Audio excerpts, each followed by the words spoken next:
అసలు very very emotional day అండి. అంటే నేను రష్మిక ఎప్పుడు మాట్లాడుకునే వాళ్ళం. రష్మిక ఎప్పుడు చెప్పేది, నేను ఈ సినిమా నేను చేస్తున్నది నేను అమ్మాయిలకి ఇస్తున్న బిగ్ హగ్ అని. నేను ఎప్పుడు చెప్పేవాడిని, నేను ఈ సినిమా చేస్తున్నది అబ్బాయిలు ఇంకా better boy friends, better husbands కావాలి, వాళ్ళ ఇంటికి వెళ్ళి ఒకసారి ఆలోచించుకోవాలి, దానికోసం నేను తీస్తున్నానని చెప్పేవాడిని. నిన్న కొన్ని చూసా నేను రష్మికకి నైట్ ఆల్మోస్ట్ 12:30 మా ప్రీమియర్ షో అంతా అయిపోయింది, అందరు మాట్లాడుతున్నారు, అందరితో టైం స్పెండ్ చేసి మొత్తం మాట్లాడాను. 12:30 నైట్ ఫోన్ చేశాను రష్మికకి. ఇద్దరు చాలా ఎమోషనల్ అయిపోయాం. నేను రష్మికకి ఒకటే అన్నా, నువ్వు అనుకున్నది జరిగినట్టుంది, నేను అనుకున్నది జరిగినట్టుంది అని. 2-3 చిన్న చిన్న ఇన్స్టెన్సెస్ చెప్తానండి. ఒకటైతే ఇక్కడే ఒక పర్సన్ ఉన్నారు, నా లైఫ్లో నేను ఫస్ట్ టైం చూడడం, నేను ఒక సినిమా తీసి ఆ సినిమాని ఆడియన్స్తో చూసేసి నేను బయటికి వస్తున్నా. బయటికి వచ్చాక నన్ను ఇంటర్వ్యూ చేయాల్సిన జర్నలిస్టు మైక్ ఇలా పట్టుకొని ఆవిడ ఏడుస్తూ మాట్లాడుతున్నారు. ఆవిడ ఇంకెవరో కాదు. It was such an emotional experience for me. Please రండి, ప్లీజ్ రండి. నా cinema she's doing her job చాలా ప్రొఫెషనల్గా. సినిమా గురించి నన్ను క్వశ్చన్స్ అడుగుతున్నారు, కానీ కళ్ళల్లో నీళ్ళు తిరుగుతున్నాయి. అది చూసి నేను ఎమోషనల్ అవుతున్నా. It was a beautiful moment అండి. I don't know, I'm blessed to have a moment like that in my career. I think it was just two human beings connecting. మనం పనులు చేసుకుంటున్నాం, ఒక డైరెక్టర్గా నేను ఆన్సర్ ఇస్తున్నా, ఒక జర్నలిస్ట్గా మీరు అడుగుతున్నారు. But I was looking at your tears and you were looking at mind. It was a beautiful moment. It was unforgettable for me. Thank you so much. Thank you. ఇవాళ ఒక ఇన్స్టాగ్రామ్లో ఒక అమ్మాయి ఒక రీల్ పెట్టిందండి. అది చూసి గట్టిగా ఏడ్చేసా. అంటే నాకు నిజంగా ఏమనిపించింది అంటే, నేను లైఫ్లో ఇంకొక సినిమా తీయకపోయినా నాకు రిగ్రెట్ ఉండదు, ఇంతకన్నా ఏం కావాలరా ఒక సినిమా తీసి అని అనిపించింది. ఒక అమ్మాయి గుజరాత్లో మార్నింగ్ షో అంట, 9:30 మార్నింగ్ షో గుజరాత్లో, థియేటర్లో ఇంకెవ్వరు లేరంట. ఆ అమ్మాయికి ఏమో ఈ సినిమా గట్టిగా చూడాలి, ఫ్రైడే వర్కింగ్ డే, గుజరాత్లో మార్నింగ్ షో. సో ఆ అమ్మాయి థియేటర్ వాళ్ళు రిక్వెస్ట్ చేసి, ప్లీజ్ నాకు సినిమా చూడాలి, షో క్యాన్సిల్ చేయొద్దని చెప్పిందంట. సరే అని వాళ్ళు పెట్టారు. ఆ అమ్మాయి థియేటర్ వెళ్ళి కూర్చుంటే ఒంటరిగా ఉందంట, చాలా భయపడిందంట. తను ఏం చెప్పిందంటే, ఈ సినిమా స్టార్ట్ అయినప్పుడు ఒంటరిగా ఉన్నానంటే భయపడ్డాను, ఈ సినిమా ఎండ్కి నాతో రాహుల్ నా పక్కన కూర్చొని, ఏముంది ఒంటరిగా నువ్వు చేయలేవా, ఈ సినిమా చూడలేవా, ఒంటరిగా ఒక థియేటర్లో కూర్చోలేవా, దానికోసం ఈ సినిమా తీసినట్టు అనిపించింది, ఇంకా లైఫ్లో ఒంటరిగా ఏది చేయడానికి నేను భయపడను అని చెప్పింది. నిజంగా ఏడ్చేసానండి అది చూసి. ఆ అమ్మాయి చెప్పిన విధానం కానీ, the glow in her face, అవి చెప్తుంటే ఇంకొక సినిమా తీయకపోయినా నాకు పర్లేదండి, ఏ రిగ్రెట్ ఉండదు. ఆ ఒక్క రివ్యూ చాలు నాకండి. బట్ అదే కాదు, బ్యూటిఫుల్ జస్ట్ ఇక్కడ వచ్చేటప్పుడు మేము టీంలో అందరూ కూర్చొని వీఆర్ ఆల్ గెటింగ్ ఎమోషనల్. సంగీత దేవి గారి రివ్యూ అందరూ, I was reading it out allowed, టీంలో అందరూ చూస్తున్నారు. హాలీవుడ్ రిపోర్టర్లో ఒక రివ్యూ పడింది, శృతి అనే journalist. I mean just beautiful reviews. మేము చాలా లేయర్డ్ నువాన్స్డ్ సినిమా తీసాం, దీంట్లో I put a lot of thought in to it. కానీ నేను ఎప్పుడు ఒకటి ఏమనుకునేవాడిని అంటే, సర్ఫేస్ లెవెల్లో డ్రామా వర్క్ అవ్వాలి, ఈ నువాన్సెస్ పెట్టేది నా కోసం, ఇది జనాలకి అర్థం కాకపోయినా పర్లేదు, ఈ nuances is what brings uniqueness to the movie. For example, ఈ సినిమా ఫస్ట్ షాట్ ఉంది, తను సూట్ కేసు ఎత్తుకొని వస్తుంటే ఆడియన్స్ ఆ అమ్మాయిని చూసేది ఫస్ట్ టైం భారం మోస్తున్న భూమాదేవిగా చూడాలనుకున్నా. కానీ జనాలకి ఇలా అర్థం కావాల్సిన అవసరం లేదు, అలా చూస్తే ఒక పర్సెప్షన్ క్రియేట్ అవుతుందని అనుకున్నా అంతే. కానీ ఆ రివ్యూలు చదువుతుంటే ప్రతిదీ, నేను పెట్టిన ప్రతి ఒక్క థాట్ ఆ రివ్యూస్లో ఉన్నాయి. And it is the most beautiful communication between a journalist and a director when we never spoke to each other. కానీ నా మైండ్లో ఉన్నదంతా ఒక సినిమా తెరపైన చూసి వాళ్ళు మొత్తం అర్థం చేసుకొని రాస్తున్నారంటే, అది ఆడియన్స్ చదువుతున్నారంటే, it is the most beautiful love triangle in the world. And for that I want to thank the media for every beautiful review we've gotten. I don't even know how to thank you. It just made me so emotional. And ఇప్పుడు next నేను అనుకున్నది ఏంటి ఈ సినిమాతో achieve చేయాలని, దానికి కొన్ని examples చెప్పాలనుకుంటున్నాను. లైఫ్లో ప్రతి డైరెక్టర్ ఒకసారి సినిమా చూసిన తర్వాత థియేటర్లో యూజువల్లీ నేనైతే ఎంట్రన్స్ దగ్గర నిల్చొని చూస్తాను ఎప్పుడు, ఎందుకంటే అక్కడే నాకు ఆడియన్స్ కనపడతారు. నేను మాక్సిమం ఆడియన్స్నే చూస్తుంటా, ఎక్కువ స్క్రీన్ చూడను. నిన్న జరిగిన ఒక షోలో ఒకటి జరిగిందండి, ఇంతకన్నా నాకు ఒక gratifying moment as a film maker ఉంటుందని నాకు తెలీదు. నేను పెద్ద స్పాయిలర్ లేకుండా చెప్తాను. క్లైమాక్స్లో ఒక షాట్ ఉంటుంది, అమ్మాయి దగ్గర నుంచి దుపట్టాకి ప్యాన్ చేస్తాం. ఆ షాట్కి నాకు దాంట్లో ఏం జరుగుతుందని చెప్పను, కానీ ఆ షాట్కి థియేటర్లో ఉన్న అబ్బాయిలందరూ క్లాప్ కొట్టారు. I don't think I'll have a more gratifying moment as a filmmaker in my life.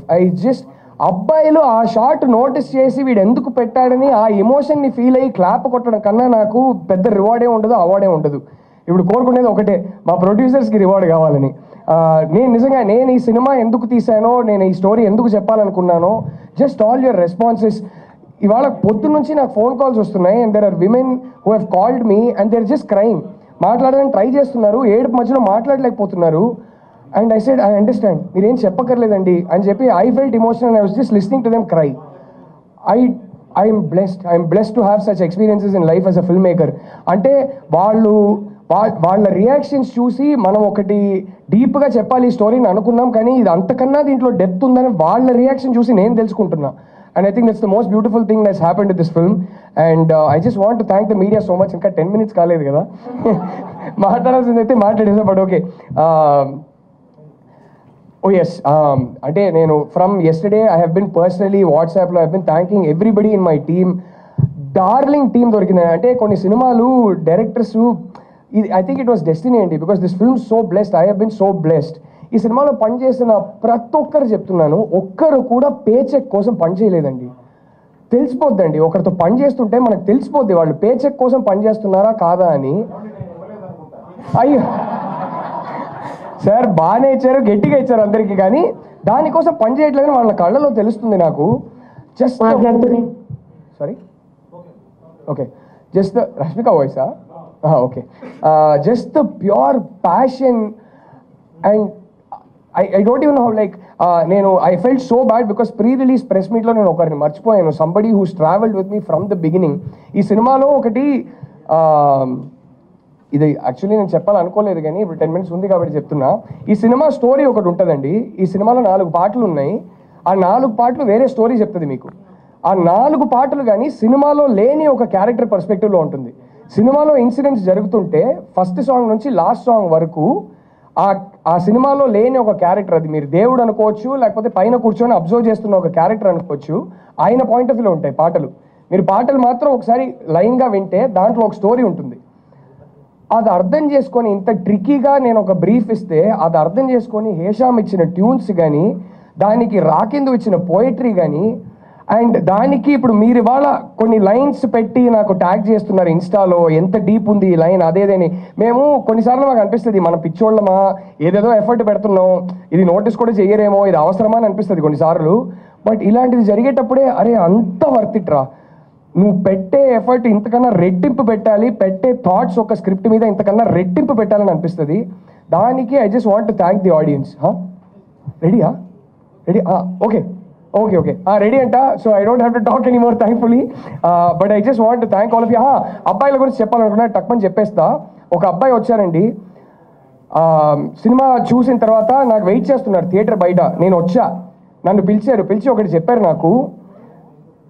నేను ఒకప్పుడు విక్రమ్ అండి, మెచ్యూరిటీ లేనప్పుడు చిన్నప్పుడు నేను ఒక విక్రమ్ని, and I use to have a girl friend. ఆ అమ్మాయి నాకు బ్రేకప్ చెప్పింది. మెల్లగా లైఫ్ ఎక్స్పీరియన్సెస్ వల్ల, ఒక 10 ఏళ్ళు అయింది, లైఫ్ ఎక్స్పీరియన్సెస్ వల్ల నేను చాలా మారిపోయాను. I'm not that guy today. కానీ ఆ అమ్మాయితో నేను టచ్లో లేను. మీ సినిమా చూస్తుంటే మీ సినిమా క్లైమాక్స్లో థియేటర్లో అందరికన్నా ఎక్కువ నేనే క్లాప్స్ కొట్టా. ఎందుకు తెలుసా అండి అన్నారు. ఎందుకండి అన్నా. నా ఎక్స్ గర్ల్ ఫ్రెండ్ తలుచుకొని కొట్టానండి, తన బాధ నాకు అర్థమైంది, తను నా వల్ల ఫేస్ చేసిన బాధ కోసం నేను క్లాప్ కొట్టాను, తన గెలవాలని అన్నారు. I was like, I didn't even know what to say అండి. ఆయన్ని గట్టిగా హగ్ చేసుకున్నా, నేను ఎమోషనల్ అవుతున్నా. అంటే ఈ 2-3 డేస్గా నాకు అర్థం కాలేదు, ఇంత ఎమోషనల్ టైపే కాదు అసలు, కానీ ప్రతి దానికి ఎమోషనల్ అయిపోతున్నా. I think this is because of the love that the audiences are giving. It's gone beyond reviews, it's gone beyond everything now. Just people sharing their experiences and some of the in-depth analysis coming from people, from audiences, that's just పెట్టిన ప్రతి thought effort worth it అనిపిస్తుంది. So yeah, that's all I have to say. But టీమ్కి నేను personally already thanks చేశాను, but ఒక్కసారి ఒక్క మనిషికి నేను థ్యాంక్ యూ చెప్పాలండి. అరవింద్ గారు అండ్ మై 2 ప్రొడ్యూసర్స్ విద్యా గారు, ధీరజ్ గారు. అరవింద్ గారు ఎంత మోడర్న్ మ్యాన్ అంటే, he told me something very personal and beautiful when he said I want to do this film and why I want to do this film. ఒకటి నాకు తర్వాత ఏం భయం వేసేదంటే, అరే కానీ అరవింద్ గారు గ్రామర్ ఇది కాదు కదా, ఆయన స్క్రిప్ట్ చదివేసి సినిమా చేసేద్దాం అన్నారు కానీ ఆయన గ్రామర్ ఇది కాదు కదా, పర్లేదా అని. They stuck by me. they allowed, even though it's not a typical Geeta Arts grammar film, they allowed me to tell my story and they enabled me to tell it the way I wanted to tell it. Because of which this film became very personal for me, because of which this film became very personal for every reviewer, because of which this film became very personal for the audience. And for that I will be forever indebted to you, sir. Thank you, sir. కొన్నిసార్లు అయితే ఆయన ఇంత నమ్మి వదిలేస్తున్నారు, కొన్నిసార్లు బాగా pressure feel అయ్యేవాడిని sir. కానీ విద్య గారు ఉన్నారే, ఆవిడ ఒక డార్లింగ్ సార్. వీడు ప్రెషర్ ఫీల్ అవుతున్నాడని తెలుసుకున్నాక వెంటనే వచ్చి రెండు మంచి మాటలు చెప్తారు. ఈయన ఉన్నారే, ఈయన ఒక డార్లింగ్ సార్. కొట్టుకుంటాం, తిట్టుకుంటాం, కానీ వెళ్ళే ముందు అరే మనోడు కొంచెం అప్సెట్ అయి ఉన్నాడని తెలిస్తే బ్రో రండి బ్రో అని చెప్పి ఆయన కార్లో తీసుకెళ్తారు. 4 మంచి మాటలు చెప్పి మేము బాగా ఇంటెన్స్గా లవ్ చేసుకొని హగ్ చేసుకొని బయలుదేరుతుంటాం. So thank you. I don't even know how to thank the 3 of you. Thank you so much. Thank you. Yeah, is Rashmika ready? I want to talk so much about Rashmika and Deekshit, but Rashmika ready అంటున్నారు. So first Rashmika వినేద్దాం.